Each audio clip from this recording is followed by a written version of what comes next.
You're listening to Track Talk with the Racing Boys, brought to you by McCarthy Chevrolet in Olathe, or visit them online at McCarthyChevyKC.com. Welcome back. It's Track Talk here on Sports Radio 810 WHB and Racing Boys Radio. Joining us now is a friend of the show for a long time, Monty Dutton from the Gaston Gazette. Monty, how you doing, my friend? I'm fine. Good to hear from you. It's good to hear from you. Kind of a grind for the old media down in the South East. Media Week this week. You've got a column that you wrote on the website. Talk about that first of all. What kind of warfare is that to get in there and get? There's so many people down there trying to get the sound or the line or get a quote. How difficult is it down there during Media Week? Well, I don't fight the fight as much as I once did. Yeah. I'm sort of sneaky at this point in my career. I kind of hang out and bide my time and wait for the crowd to die down, and then I slip in there and ask the question that I want to ask and try to share it with as few people as possible. You've really got to come up with your one or two really good ones because you don't have a lengthy amount of time with somebody, right? Yeah, there are a lot of people who stand in there with their tape recorder on, and one thing is that on the media tour, it's really difficult to file stories on a daily basis because, the first item is every morning at 7:30, and then you get on buses and going down. There's like about 2 hours writing time. So it's all I can do to get a notebook and a column cranked out every day. And so I sort of rely on the fact that many of the manufacturer representatives will send out transcripts later. And so I sort of just turn on my tape recorder for stuff I want to use. Like I say, usually the stuff I use is the stuff I got myself. Yeah. And, that's just, and then also another thing is that we journalists, we do so much nowadays. I mean, people wonder why you want to mess with that Twitter and Facebook. Well, it's part of our jobs. Right. Our papers want us to do. I mean, it used to be that you just wrote your stories. Now you write blogs and take some pictures for file purposes. And one thing that I try to do is that when I look at the Twitter feed, and I use this, by the way. I mean, I shouldn't sit there and say like I'm being forced to do this stuff because I fairly enjoy it. It's a good way to promote yourself. I mean, I promote my books and my music and stuff like that, but it just kind of it makes it sort of difficult to avoid being a little bit disoriented with all the stuff that you're doing at one time. But I had some really good moments during the week. Probably the best one was that Tony Stewart and I have our differences often, but I did write a book about him some time ago. And I'd have to say that we aren't pals like we once were, but we get along reasonably well. Right. We know where each other stands. Let's put it that way. Right. But I told Tony, I said, in Martinsville last year, I was just sitting watching a press conference, and I was thinking to myself, he's really got his head on straight. He's really got, he's got everything down. And I was sitting there in the room. My reaction was, oh my God, he's going to win the championship. And I wrote a column that day that pretty much said that. So I mentioned that to Tony, and I asked him, I said, that kind of magic where everything was just perfect, where you put on a run that's like historic in nature. I said, how difficult is that to recreate? And he said, well, I don't know if I can. I said, it really was a match. He agreed with me. And then he looked at me and he said, you've always been able to read me better than anybody else. And I said, oh, that's not always a good thing, Tony. Yeah. And we both got a laugh out of it. What do you think of your book? I don't know. I mean, he never Tony said. I actually think that's one of the biggest problems with stock car drivers. Tony claims he never reads anything that anybody else writes, and I think when you don't read it, what other people write, you only hear what somebody who's your buddy tells you that so-and-so did, and it's usually very different from itself. But I actually haven't talked to him about the novel, and I am really happy because I'm really excited about the fact that it seems as if, it's a small publisher and it's hard to get the word out there, but it seems like to me that everybody all the reviews have been really good, and the customer reviews on Amazon all rated, last I looked, they all rated as like 5-star and stuff, so people like it. I just gotta get some kind of breakthrough where a lot of people know about it. Well, again, what's the name of the book and where they can find it? Maybe we can And folks, it's not about auto racing. There's a couple, maybe one or two chapters that are set at Rockingham at the Speedway, but it's about the main character playing music at a wild infield party. The book is called The Audacity of Dope, and it's about a reluctant hero who's a singer-songwriter, and he becomes he prevents someone from blowing up the plane he's on, and everybody wants a piece of him, and he wants to live his life like he always has, and he sort of fights back. It becomes a suspense thriller where he barely gets out of the novel with his skin. Is there a lot of you in this character, Monty? No. Well, it's like this.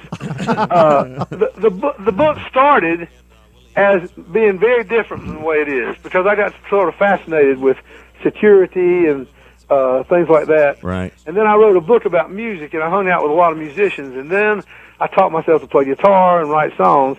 But Riley Mansfield is, I don't know, he's a lot younger than me, and he's a lot wilder than me. But I can relate to him, and it's funny that you said it, and I know you were kidding around. Yes. But it's funny that you say that, because one of the impressions I've gotten from all this process is that people always ask you, is the main character based on you? But what really happens is that you get this guy in your head and you try to live through him, or say, what will he do? And so it gets down to where it's the opposite. It's like you're based on the character, not the character based on you. Yeah. Monty, so you were on the tour this week. What was the biggest news? What did you find that was the most, I didn't know that, going into after this weekend? Well, I don't know that I didn't know it, but I think that the event that sticks with me the most is the announcement and unveiling of the Ford Fusion for 2013, when NASCAR is going to redesign the cars. Yeah, we've seen the pictures, right? Now, first of all, I have a picture in my laptop of when Ford unveiled their COT, and the COT, it wasn't quite, it didn't end up being quite as looked the way that it was introduced a year earlier in that instance. I was going to ask you about that, yeah.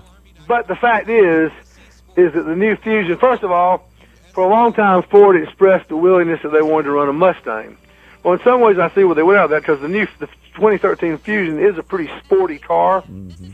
And so I don't think it's a bad idea to run, Mustangs and Challengers in the Nationwide Series. It's always been my idea that the Nationwide Series is a good place to get young people interested in racing. It's more affordable, and so I actually think that the way that Ford is going to do it, at least, is a good idea. I wish that there was a Camaro in the Nationwide Series. Absolutely. And but I think GM lost a big opportunity, because I think those Mustangs and Challengers in the Nationwide are pretty cool.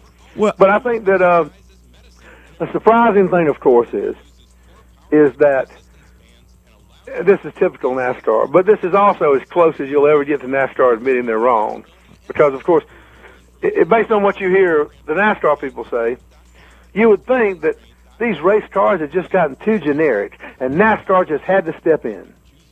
They're saying things like, we want to tell our fans brand identity is back. Well, where did it go? Who brought that on? Because, 5 years ago, the line was that brand identity isn't important, and that the fans just care about the drivers. Yeah. And we all know that was a huge mistake when NASCAR went down that road. The fact is that you can really tie the fall off in attendance and TV ratings that was sort of stemmed and it edged back up this past year. You can tie that to the implementation of a generic race car. And so I think, but regardless of that, I can poke fun at how that, and I can, one of my favorites was the Mike Helton quote that, in which he said that many fans are car enthusiasts. Well, no joke. Yeah. I thought that all the fans rode the subway and didn't have a driver's license. Of course, race car fans like cars. Yeah. Yeah. But you get a lot of that. Yeah. And when you have a guy like me who likes to poke fun at things, that comes in handy. But the fact is, regardless of what the reason is, I think it's good. I think that NASCAR's finally got it. And generally, the reason when NASCAR reacts is when you hit them in the wallet. And so, but regardless of motivation, it's good for the sport. I'm very happy that the cars are going to have look more like real cars. Now, I'm not a hard liner on that. I don't really want the cars to have exact stock sheet metal. And when people have said over my career, they've told me, how can NASCAR race a 4-door car? And my response has always been, well, race cars don't have any doors. That's right. Those doors and are gone. Right. I don't think, for safety purposes, you don't want them having amended actual passenger cars. And so, I think that there's a pleasant medium that has to be established, and I think that this is pretty good. I'm encouraged by this. What about Brian France's State of the Union? Awful, upbeat. They're talking about now that maybe they made a little bit of mistake on Boys Have At It. That I don't know what they're going to do. I don't think that they're really wanting to change, but they're trying to settle the dust maybe a little bit from last year. Your thoughts about the State of the Union from Brian France and them somewhat openly stating, first of all, about Boys Have At It, and I think the next big story there was the secret fines, that they're going to not make those secret anymore. Well, they didn't ever make them secret till all of a sudden we found out the secrets. Right. Before. Right. But first of all, that was the close of the media tour, and most of these media tours, there's been some big announcement. And this one didn't have anything that was that newsworthy. It was really more, I don't know, standard operational double talk. But I certainly am in favor. I think it was an absolute joke that you'd find people in secret. And if you find people in secret, you can't help but wonder how many things they announce are not really true. Mm-hmm. If you just live in that environment where you're going to say, well, we'll tell you what we want you to, and we might not tell you something that's going on. And it's also ludicrous because word always gets out. I can remember my first inkling about the secret find. I guess the first big blockbuster was involving Denny Hamlin and Newman. And I remember that I found out about it because I was in the trial of a racetrack standing around with drivers, and the drivers were all talking about it, and they didn't want to say it on the record, but they wanted everybody to know because they were mad about it too. So, I wish that I covered a sport where we knew what the drivers were making. We knew how much the sponsorship deals were. We knew all sorts of things that are readily available in every other sport, because I really do believe that they can talk all they want to about proprietary things and privacy and sponsors not wanting this out and this making all that. But the fact is it fosters an environment where everything gets exaggerated. Joe Thomas or Joe Blow is going to be the driver, and he's just signed a multi-year contract. Well, how many years? Well, we can't tell you. It's many years. How much is he making? Well, that's private. Well, what happens is, first of all, most of the multi-year contracts are often like a 1 year with multiple options. Mm-hmm. And secondly, if you don't tell how much it's worth, then out in the garage area, there's going to be people who say, from what I hear, this sponsorship is $25 million. And then gets all over the map. And then that becomes that becomes what everybody cites, and then it never was $25 million. It's just like everybody else. Most people in this world, if you ask them what they're making, they'll say they're making a little more than they are. Mm-hmm. And so that becomes the standard. And then what happens? A year later, the deal's all gone, and the person who's up there who'll say, well, it was incorrectly reported that this was so, and this has never been. Well, it wasn't. It was incorrectly reported because none of you people would say. Mm-hmm. And so the more I honestly believe, not just from my point of view, but from the point of view of the sport in general, I think that all the secrecy is bad because it fosters impressions that aren't correct, and it raises the bar beyond what it is, and it just, in the long run, is counterproductive. NASCAR has made it public they want to do away with the tandem racing at Talladega and Daytona. How far along are they in that process? What kind of racing are we going to see down at Daytona? Well, they're talking about the fact that on individual things, maybe 2 laps to go, the two-car tandems will be back, but they talked about that last year too. Mm-hmm. And so I've got to watch Daytona very carefully because I don't think until you actually watch the race you can really tell the wheat from the chaff, so to speak. I don't really know what a chaff is, by the way, but I just know it's the saying. But I think that what happens there is maybe they're going to make it where it's not as much, but I fear it's going to be more of a case where everyone puts up a facade and they have all this pack racing and they pill around all day, and then when the race is really on the line, it all breaks apart. I mean, in my mind, Talladega in the fall, you know, they're all running close, and it looked like for the first three-quarters of the races, everybody was just saying, you know, hey, who hadn't led a lap yet? Hey, come on up here, lead a lap. You know, and to me, a lot of the lead changes were just kind of polite. Hey, go ahead up there. Be good for your sponsor. But then what happens near the end of those races is that a lot of guys who are contending all up front disappear, and a lot of people who've been back in the back trying to avoid the trouble come zooming to the front. And that's one of the reasons that makes the ending very exciting. Well, I'm just going to have to watch this because I know how much hype is involved in everything NASCAR does. And, you know, somebody asked me, well, what kind of racing at Talladega did you like the best? Well, my favorite era was probably before I covered it, probably in the 80s.